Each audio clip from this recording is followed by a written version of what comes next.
মাদকের একটা আগ্রাসন এখানে চলছে।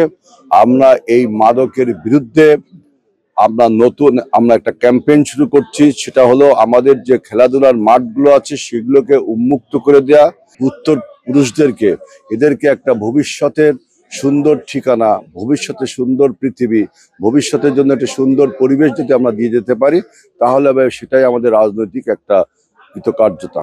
আপনি এই অঞ্চলের মানুষ, এখানেই বেড়ে ওঠা, এখানেই পড়ালেখা, এই মাটি এবং মানুষের সঙ্গে আপনি মিশে আছে আপনার সব শৈশব, কৈশোর এবং বর্তমান অবস্থা। তো এই অঞ্চল নিয়ে আপনার ভাবনাটা কি? কেন আপনি এখানে এবার প্রার্থী হলেন? এই অঞ্চল আপনি জানেন যে কৃষি প্রধান আমাদের এই অঞ্চলটা। এই কৃষি প্রধান অঞ্চলে মানুষ আপনার খেতে খামারে কাজ করা ছাড়া অন্য কোনো এমপ্লয়মেন্টের ব্যবস্থা নেই। এই জন্য আমি চিন্তা করছি কৃষিকে শিল্পে পরিণত করবার জন্য। আমাদের এই অঞ্চলে প্রচুর আপনার গরুর দুধ উৎপাদন হয়। আমি যদি একটা সরকারের সহায়তা একটা প্লান্ট তৈরি করতে পারি তাহলে এই দুগ্ধ ব্যবসায়ীরা তাদের দুধের ন্যায্য মূল্য এবং একটা কর্মসংস্থান সেখানে হবে। আমাদের এই অঞ্চল থেকে বিদেশে মাছ রপ্তানি হয়। আমাদের এই পূর্ব রূপসায় যে মাছ কোম্পানিগুলো বিক্ষিপ্তভাবে ছড়িয়ে আছে সেইখানে একটা এক্সপোর্ট প্রসেসিং জোন যদি করতে পারি তাহলে পরিবেশেরও লাভ হবে এবং এক্সপোর্ট প্রসেসিং জোন করলে অন্যান্য কোম্পানিগুলো এখানে কোম্পানি তৈরি করবে, আরো বেশি কোম্পানি তৈরি হবে এবং আমাদের আপনার কর্মসংস্থান বাড়বে। এই অঞ্চলের যোগাযোগ ব্যবস্থার আমাদের আভ্যন্তরীণ যোগাযোগ ব্যবস্থার একটা সমস্যা রয়েছে, যেহেতু ভৈরব নদীর সাথে শহরের আমাদের বিভক্তি। ভৈরব নদী শহরকে আমাদের এলাকা থেকে বিভক্ত করেছে। আমি আশা করব যে লন্ডন শহর থেকে যেভাবে উত্তর লন্ডন গ্রামগুলোকে উন্নয়ন করা হচ্ছে, টেমস নদীর উপরে অন্তত 10টি সেতু আমি নিজেই দেখেছি। পদ্মা সেতু, মেট্রো রেল এবং এলিভেটেড এক্সপ্রেসওয়ে নির্মাণের গর্বিত অংশীদার বসুন্ধরা সিমেন্ট। আমাদের ভৈরব নদীর উপর একটা সেতু বানালে আমরা এই উত্তরাঞ্চলের মানুষ, আমরা খুলনার সাথে সাতক্ষীরা, যশোর এবং ঢাকার সাথে একটা ভালো যোগাযোগ ব্যবস্থা হবে এবং আমাদের মানুষের যে অর্থনৈতিক পণ্যগুলো আছে সেটাও আপনার রপ্তানিতে বিক্রয়ের সুবিধা হবে। এছাড়া আমার যে 3টি উপজেলা, এটা আতাই নদী এবং 18বাকি নদী, এই 2টি নদী দ্বারা বিভক্ত হয়েছে আমাদের এই 3টি উপজেলা। এই সমস্ত নদীর উপরে যদি আমি আপনার ব্রিজ নির্মাণ করতে পারি তাহলে আমাদের ইন্টারনাল কানেক্টিভিটি বাড়বে, এর ফলে মানুষের অর্থনৈতিক যাত্রার ভালো হবে। আর এই অঞ্চলের মানুষের শিক্ষার উন্নত শিক্ষা প্রদান করবার জন্য আমাদের যে প্রতিষ্ঠিত যে প্রতিষ্ঠানগুলো আছে সেগুলোকে আধুনিকায়ন করা এবং সেখানে আমাদের শিক্ষা দান পদ্ধতিটা ভালো করা এবং আমাদের স্বাস্থ্য সেবাটা সুনিশ্চিত করতে হবে। আমাদের থানা হেলথ কমপ্লেক্সগুলো পুরনো জরাজীর্ণ। আমরা বিএনপি মনে করি যে আমরা এই স্বাস্থ্য কেন্দ্রগুলোকে আমরা আধুনিক করব। এছাড়া আমাদের দলের উদ্যোগে হেলথ কেয়ার ইউনিট আমরা শুধু এই রূপসা তেরোখাদা দিগুলো না সারা বাংলাদেশেই করব। অতএব আমাদের এই রূপসা তেরোখাদা দিঘলিয়ায় এখন অনেকে অভিযোগ করেছে যে মাদকের একটা আগ্রাসন এখানে চলছে। আমরা এই মাদকের বিরুদ্ধে আমরা একটা ক্যাম্পেইন শুরু করছি। সেটা হলো আমাদের যে খেলাধুলার মাঠগুলো আছে সেগুলোকে উন্মুক্ত করে দেয়া এবং বিভিন্ন প্রতিযোগিতার আয়োজনের মাধ্যমে আমাদের যুব সমাজকে মাঠে আকৃষ্ট করা এবং আমাদের এই 3 উপজেলায় 3টি স্টেডিয়াম বানানোর আমাদের পরিকল্পনা রয়েছে।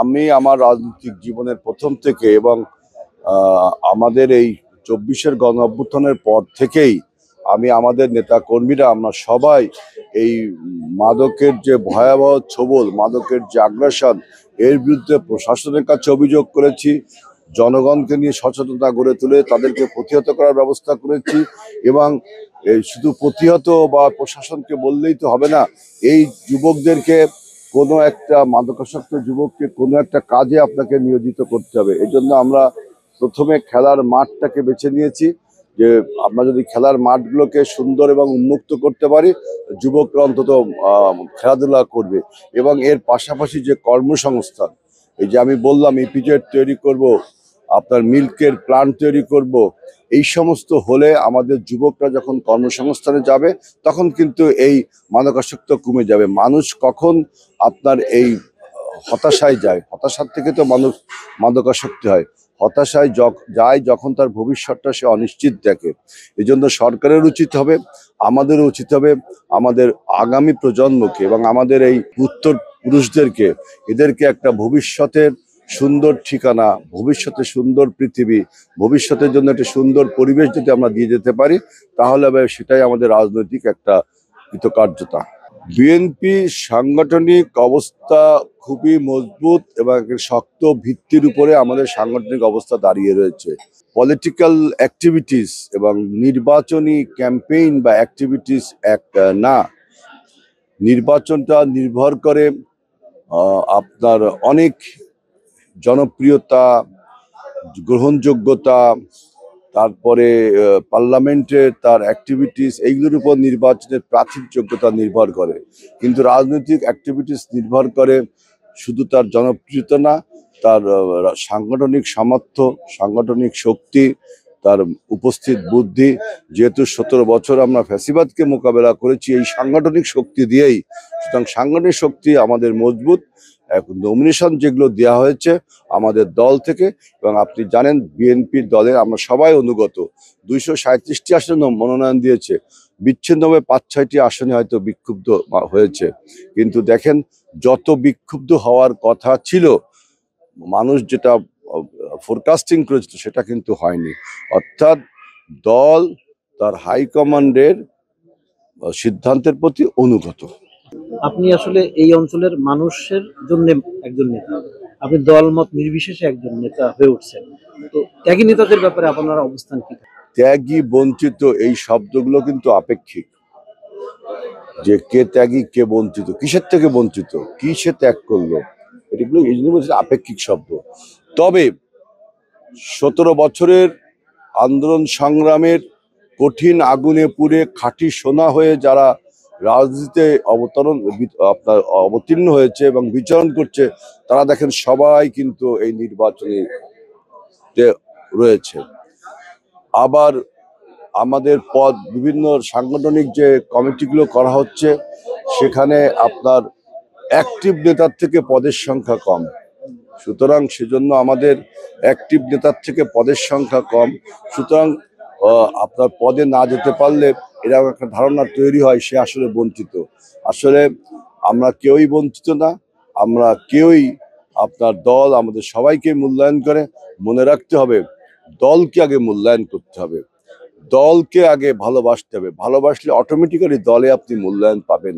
আজকে যদি আমাদের দল ভোট যুদ্ধে জয়লাভ করে, তাহলে তো গর্বে আপনারই বুকটা ভরে যাবে। যদি ত্যাগী না বঞ্চিত, তখন তো সেটা সে দেখবে না।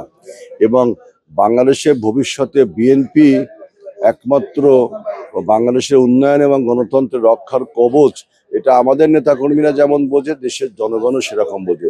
সুতরাং এই ক্ষেত্রে বঞ্চিত এবং ত্যাগী এই জিনিসটাকে না দেখে আমরা ভোট যুদ্ধে অবতীর্ণ হতে চাই।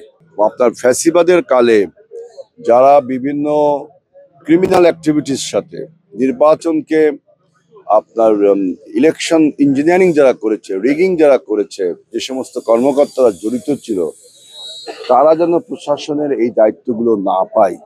সুতরাং প্রশাসনে যদি এখন একটা রদবদল হয় তাহলে খুব ভালো হয়, এবং এই আগের সেই কর্মকর্তাগুলোকে আইডেন্টিফাই করে তাদেরকে যদি আপনার নির্বাচনের দায়িত্ব থেকে সরিয়ে আনা যায়, তাহলে কিন্তু প্রশাসনটা নিউট্রাল হয়।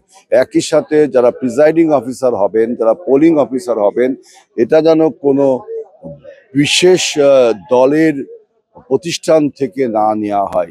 এটা এই পোলিং অফিসার, প্রিজাইডিং অফিসারের নির্বাচনের ক্ষেত্রে অবশ্যই আপনাকে এখানে চরম নিরপেক্ষতা দেখাতে হবে, এবং আমার দৃঢ় বিশ্বাস সরকার সেই উদ্যোগ নিবে।